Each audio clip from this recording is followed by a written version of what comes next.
we will get started with Riyadhi and Louis' presentation today. They will explain how they build interaction design systems using conditions and variables at Gojek. Riyadhi and Luffy, I will stop sharing my screen so you can share your screen. And looking forward to hearing your presentation, guys. All right. Let us share our screen quickly. Sure, you should be able to share it now.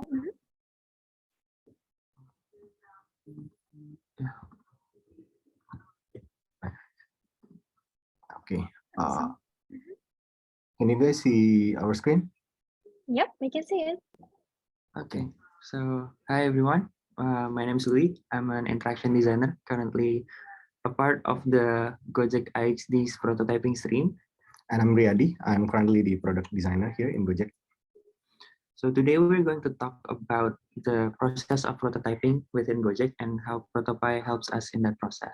Yep. So actually, before we start, I would like to give you guys a little context on who we are and what we are actually doing here. So what is Gojek? So Gojek is basically an app that helps us with many things actually, from getting you from point A to point B. You can also buy food. So you can imagine you can browse through restaurant in our app and get their food delivered to you. You can also do top up on your phone credits. You can also buy tickets from movie, event, or even concert tickets. You can also send stuff like you will get a driver, and then driver will pick up your stuff, and then they will deliver it to your destination. And lastly, you can also pay for certain things in our app.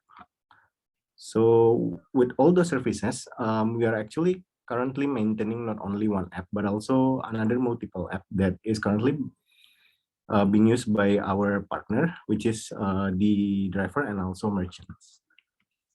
So with all those things, how big is Gojek currently? So in Gojek, as currently, we have been serving for over more than 14 million orders that we have been delivered to our end customer that spread across 3 different countries, which is Indonesia, Singapore, and also Vietnam. Now, with that scale in mind, there is a need to test quickly to gain insights faster. So therefore, our team is created. The prototyping stream is a stream within the interaction design team that is focused on experimentation, testing, and internal tooling. So during the product lifecycle, the features that want to be launched will either enter a research stage where we gather learnings from the users, and most of the time a prototype will be needed. So we provide low fidelity and high fidelity prototypes depending on the use cases for the experiments or the research. So low fidelity prototype is a click-through prototype that defines the flow, while high fidelity prototype is a prototype that is close to the real product. So why did we decide to create prototypes with ProtoPie? So we see prototypes as a way to uncover all user journey possibilities, and having an almost real product is the best way to ensure this is achieved. This is where ProtoPie comes in by having features such as variables and conditions, and the ability to create detailed animation, among other things. Prototypes created in ProtoPie give the illusion of using the real product. Right. So as Louis said, right, for us building prototype that can almost like a real one is very important. And one way to do that is basically using variables and conditions. So let's take a little deep on each one of this. So first, what is variable? So variable is actually a container or a place that we use to store certain type of data. And in this case, it can be text, number, or even color. And in ProtoPie itself, we can set this variable to local, meaning that it is only accessible from one scene, but we can also set it as global so that you can access it from any scene within the same prototyping file, which make it very reusable, I think. And also sometimes with certain logics that we can create, we can basically reassign this value with anything. So this means that we can change the value with certain trigger or action. So yeah, how do we use these variables actually in our day-to-day building prototype? So first we use it as to storing reusable data. So this is very useful for us to kind of tell us the current state or current status. We also use this sometime for, let's say, changing the UI content, or sometimes I use it for labeling also. So first, we do this by creating a variable, in this case, the booking status variable. And from there, basically what we can do is fill up this variable with certain value or certain things that we want to have the value on it. And then thirdly, we can basically make a trigger based on that and create a response that can be executed based on that response. Yeah, sorry, I think, yeah, this one. Or we can basically sometimes represent the value of the uh, actual variables in the UI. So yeah, that's first thing we can do with a variable. And secondly, we use variable to automate our calculation. So this is very helpful for us. Let's say when we want to build certain type of timer in our UI. So in this case, one way to do that is basically using variable. So we usually start by creating the variable that will represent the actual timer. And in this case, it can be minute and second. And from there, basically, we change the type to number. This is to make sure that our formula or calculation will always work. So we will set it as number and also at the initial starting value. And in this case, we'll be using 0 because it will be counting up. And then from there, we can add a trigger and also formula. So here I have the trigger of tap, which means as it tap the button, we will execute this formula below. So the formula can be many things, but in this case, because we want to make sure that each time of the variable will add up with 1 every certain interval. So we do it that way. So for second, we add the interval of 1 second, and for the minute, we add the interval of 60 seconds. And lastly, what we have to do is basically to have it shown on the actual UI. Okay.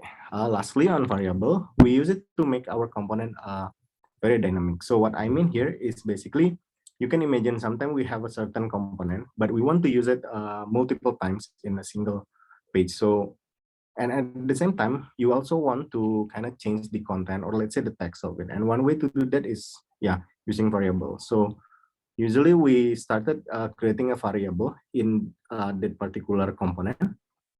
And from there, we basically set it to text and make it overridable. So it means that this value can actually change from the outside or from the scene. And from there, what we have to do is basically fill it with the initial value or initial content of the variable. And the third one, basically, what we have to do is to set certain logic so that we can assign this particular value to the actual UI.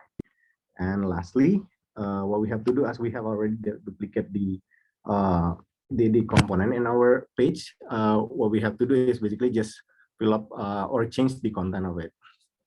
So that's, I think, mostly about the variables. So what's about condition now? So condition is basically some kind of parameters that we use so that when it is fulfilled, a certain action or response can be executed based on that actually. So in ProtoPie itself, under one condition, basically we can use a single or even multiple parameters.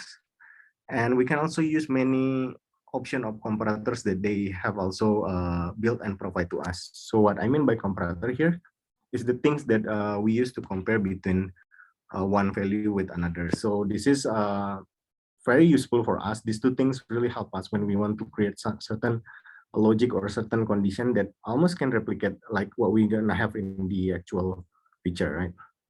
Okay, so how do we use condition? So the first one, we use it as a variation or content selector. So this means that sometimes with a certain UI element or let's say UI component, you might have a certain variation based on certain type of condition that our user might have. So yeah, we use a condition to kind of trigger these changes. Sometimes we also use it to change a certain type, let's say, or certain content in the UI also. So first we can start by doing by adding a trigger basically. So in this case, the trigger of detect, because we're going to detect the changes or the things that happen with our booking status variables, and from there we can add one condition. In this case, to check if the value as what we are checking with. And lastly, we can add the trigger that can basically trigger the variation or the content selector based on that. Okay. Secondly, we also use the condition for setting prerequisite. So what I mean by prerequisite here is basically things that is required in order to certain UI component or UI state to change from one to another. So you can imagine the type of button. Usually they have two state of inactive and active, right? And we want to always make sure that this button can be activated correctly at the right time at the right condition. I think most probably you will see this use case is in the page where it full of field where you have to fill all this field before the button actually activated. So we can do that basically using condition. So first we can add the trigger here. In this case, detecting the actual field. And from there, we can add two conditions where this condition will detect whether this field is already filled or this field is still empty. And based on that, we can add the response to change the button color. And in this case, we'll be changing to the active and its inactive state. So lastly, we use condition to provide branches.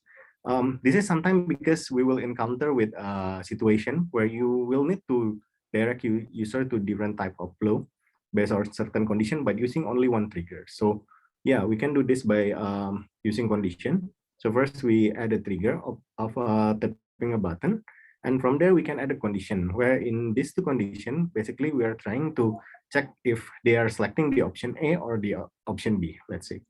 And from there, lastly, what we have to do is basically to link each of these branch to the specific condition that we already created earlier. So yeah, I think that's mostly on how we usually using our condition and also variables.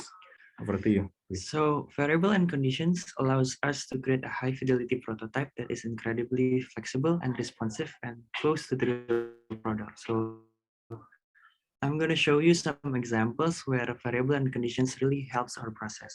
So since we have multiple products within our ecosystem, it only makes sense that we have our own like design system. So introducing the asphalt design system. So our design system is built with scale in mind and built from tokens such as typography, color, spacing, among other things. And so yeah, this design system is used across all Gojek products to make our designs more consistent and to unify all our service offerings in a coherent way. So one of the benefits of using ProtoPie is the capability to work with multiple people within our team using the ProtoPie cloud and ProtoPie library. And it only makes sense that our team replicate it on ProtoPie and make it into a library so our other team members can create high fidelity prototypes without the hassle of recreating each of our components from scratch. And with variables and conditions, we are able to make sure that all the components within our Asphalt library is scalable and usable within different cases. Now, for all our components, we created an affordable variables to ensure the component can be used on different products and different situations, with each of the specific components having different variables and conditions based on their usage within the design system. I'll try and show you how some of these components are created. So for example here, let's take the most common component, a button. So for buttons, we have multiple states, multiple variables such as the state, the theme, loading, and then we even specific our tokens based on the cases that they might need. As you can see on the right side, our buttons is extremely customizable, right? So how is that possible? So let's break it down. For state, the button have two states. There's active and inactive. To achieve this, we created the state variable, and later within the component, we make a detect trigger that have two conditions for each of the states, and assigning responses to change the color of the text and also the container. And to make sure that when the button's inactive, the button no longer works, we set a condition on tap trigger using the state variable as the parameters. Now, the same kind of treatment is used to adjust the loading states. Since the loading state is only visible after the button is tapped, we simply set a condition on the tap trigger that uses the loading variable as a parameter and set the response to follow.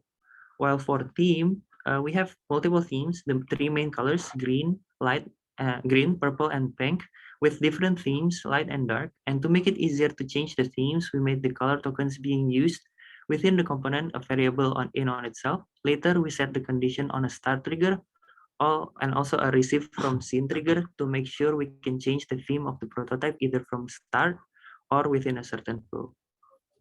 And so we applied the same kind of logic throughout all of the components we have within the Asphalt design system library, ensuring the flexibility of our component library within ProtoPie.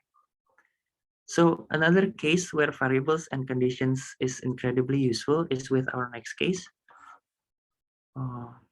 Okay, there should be a video actually. Okay.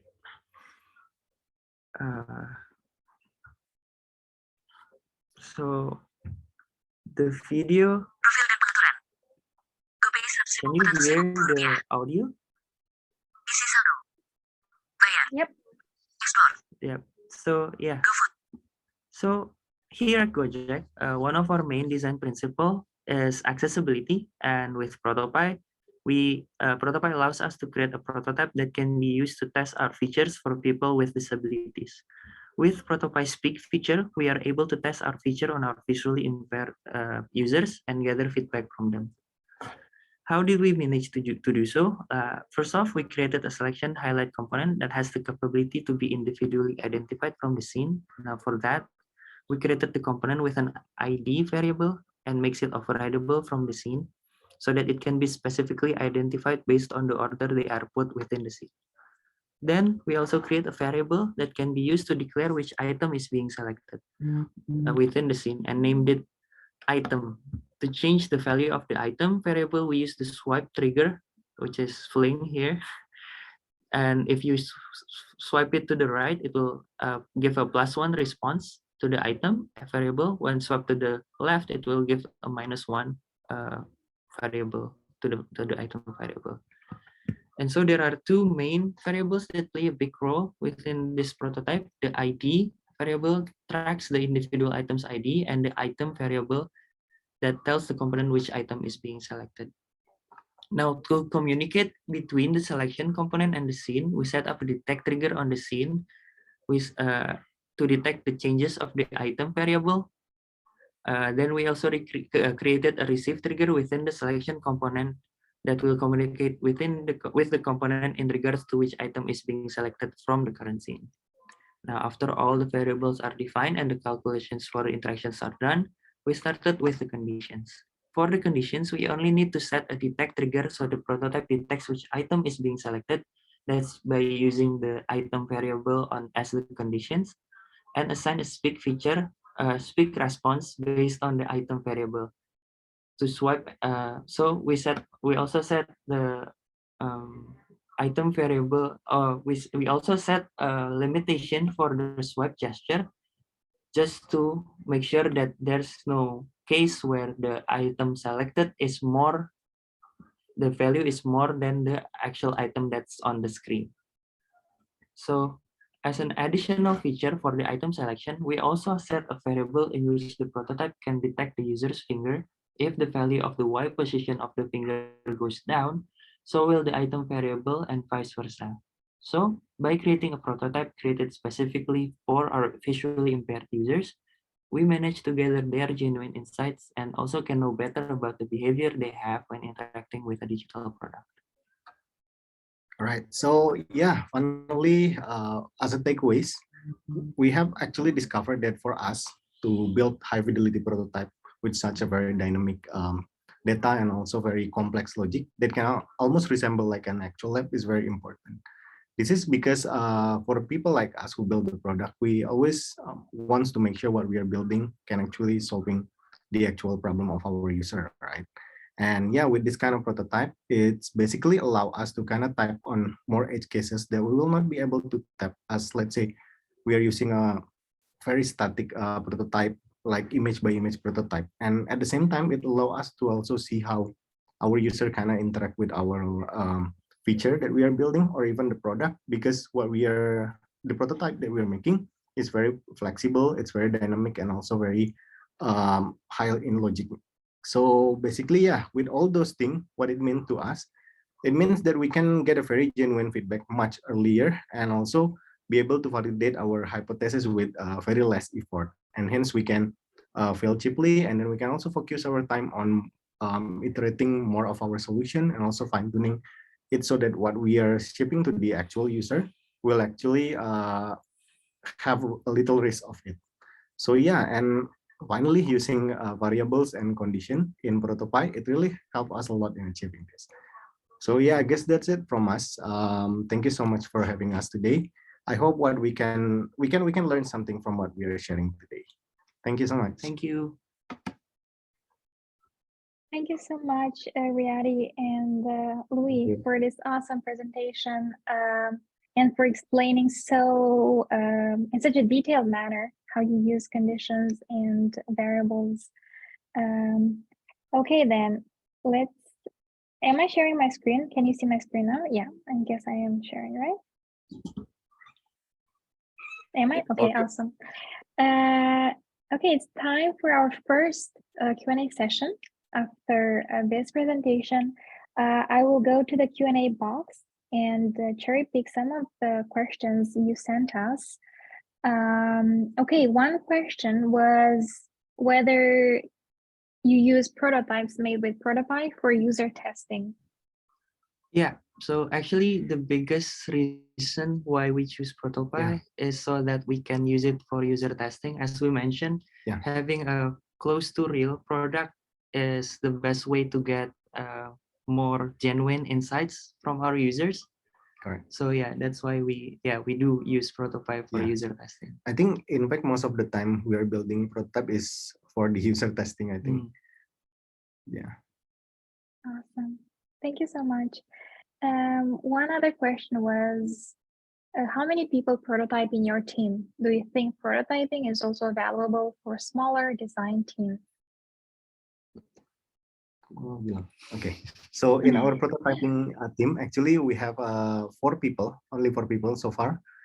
And I think if the question whether valuable for a smaller design team, it depends, I think. So it will back to your objective and also what you are looking for. So like for us, we are currently in the state where we want to make sure what we are building is actually solving the actual problem, right? And by making sure and testing before we release it to the actual user, we can actually reduce the risk that it might have. So I would say that it depends on the condition. Yeah. Okay. Thank you. And would you be able to offer like an estimate as to the time that you spend on actual prototyping or? So in general, usually we really follow like the research team's timeline. Most of the time we would get around 1 week of time to create like a full flow of a high fidelity prototype. So, but there are cases where that time might be less. It depends on the research that is going to be launched. Since using ProtoPie is mostly used for usability testing purposes, that's why we really communicate with the research team on the timing and all the requirements that we need. Awesome. Thank you so much, Louis and Riyadhi. One other question, a very interesting question from Tobias. So he's asking, what if you would update the colors in the design system? How scalable manual is that? I noted that some of your group names for buttons colors is hard-coded.